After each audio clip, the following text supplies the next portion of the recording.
جو نشہ کرتے ہیں جب تو ان کو خاص مزہ نہیں آتا، جب خاص مزہ نہیں آتا تو پھر وہ زیادہ نشہ کرتے ہیں، جب زیادہ نشہ کرتے ہیں تو پھر تھوڑی دیر کے لیے مزہ آتا ہے، لیکن پھر زہریلے مادے بننا شروع ہو جاتے ہیں اور مت ماری جاتی ہے، اور ان کا حلیہ بھی دیکھنے میں تھوڑا خراب نظر آنے لگتا ہے، اور ان سے چلا پھرا بھی نہیں جاتا، ان سے بات چیت بھی نہیں ہوتی، ان کو غصہ بھی آتا ہے۔ حالانکہ نشہ کر کے لوگ ریلیکس ہوتے ہیں، لیکن وہ نشہ کر کے ریلیکس نہیں ہوتے بلکہ نشہ کر کے اپسیٹ ہو جاتے ہیں، اور جب لوگ ان کو نشہ کرنے سے منع کرتے ہیں تو وہ پھر لڑائی جھگڑا کرتے ہیں۔ مجھے بتائیے کہ کس حد تک منع کرنا چاہیے، کسی فیملی ممبر کو نشہ کرنے سے کس حد تک منع کرنا چاہیے؟ کہ مار کھا لیں نشہ سے منع کرتے کرتے، یا اس سے پہلے رک جانا چاہیے؟ اپنی سیفٹی کو انشور کرنا چاہیے، اور جو نشہ کرتے کرتے دماغی توازن میں خرابی پیدا ہو جاتی ہے تو ان کو تو پتہ بھی نہیں ہوتا کہ وہ کیا کام کر رہے ہیں، وہ اپنے فیملی ممبرز کے ساتھ کون سی لینگویج استعمال کر رہے ہیں، وہ اپنے ماں باپ کے ساتھ کیا سلوک کر رہے ہیں، تو ان کو تو صحیح خاص پتہ بھی نہیں ہوتا۔ تو جو فیملی ممبرز ہیں، جو ہیلدی ممبرز ہیں، ان کو اپنی سیفٹی بنا کے رکھنی چاہیے یا روزانہ الجھ کر مار کھانی چاہیے؟ سیفٹی بنا کر۔ لیکن اگر گھر میں کوئی بھی شخص ایک دوسرے کے ساتھ الجھتا ہے تو گھروں میں عام بات ہے اور کوئی انوکھی بات نہیں ہے، ایسے میں سب کا فرض ہے نا کہ وہ بات چیت احتیاط سے کریں اور ہاتھ نہ اٹھائیں۔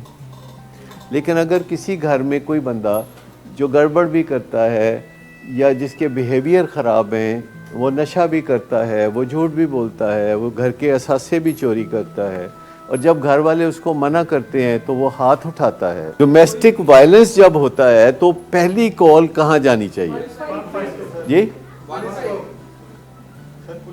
پولیس کو جانی چاہیے۔ اور پولیس آ کے کیا کرے گی مجھے بتا دیں؟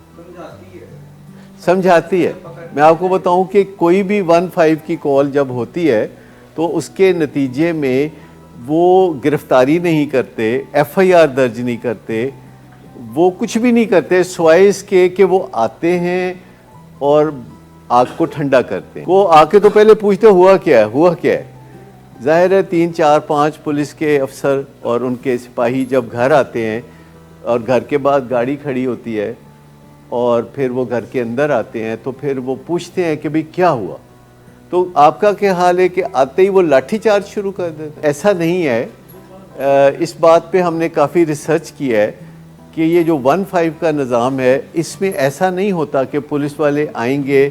پولیس والے شریف لوگوں سے پیسے نہیں مانگتے، پولیس والوں کو کوئی ضرورت نہیں ہے کہ وہ ایسے ہی شرفاء سے پیسے مانگے۔ جو گھروں میں 15 پہ کال کر کے بلا رہے ہیں تو ان سے پیسے نہیں مانگتے۔ پولیس والے پیسے مانگتے ہیں جو جوا کراتے ہیں، ان سے پیسے مانگتے ہیں، جو قتل و غارت کرتے ہیں اور پھر سزا سے بچنا چاہتے ہیں تو ان سے پیسے مانگ لیتے ہیں، یا کوئی اور ناجائز دھندا کرتے ہیں تو پھر ان سے پیسے مانگ لیتے ہیں، منشیات کا دھندا کرتے ہیں تو ان سے پیسے مانگ لیتے ہیں۔ تو پولیس والوں کے لیے یہ جو ایک تاثر ہے ذہن میں، اس سے ہم اپنے آپ کو مدد سے محروم کر دیتے ہیں۔ 15 پہ کال کرنے کا مقصد یہ نہیں ہے کہ وہ ہمارے گھر میں آ کے کسی کو گرفتار کر کے لے جائیں گے، قطعی نہیں ایسا ہوتا۔ صرف وہ آ کے تو ایک بندے کو جو کہ آپے سے باہر ہو رہا ہے تو اس کو بتا دیتے ہیں کہ بھئی ایسا نہ کرو، اگر تم ایسا کرو گے تو نیکسٹ ٹائم پھر ہم کوئی ایکشن لے سکتے ہیں۔ اور اس سے فرق پڑتا ہے، وہ بڑے پیار سے سمجھاتے ہیں، وہ آتے ہی کوئی برا بلا نہیں کہنا شروع کر دیتے، کوئی گالی گلوچ نہیں کرنا شروع کر دیتے، وہ ایک اچھے طریقے سے مسئلے کو سمجھانے کی کوشش کرتے ہیں۔ اتنا ہی ان کا کام ہوتا ہے، پھر جا کے انہوں نے اس کی رپورٹ بھی دینی ہوتی ہے کہ ہم گئے تھے اور یہ ہوا تھا اور ہم نے یہ کر دیا۔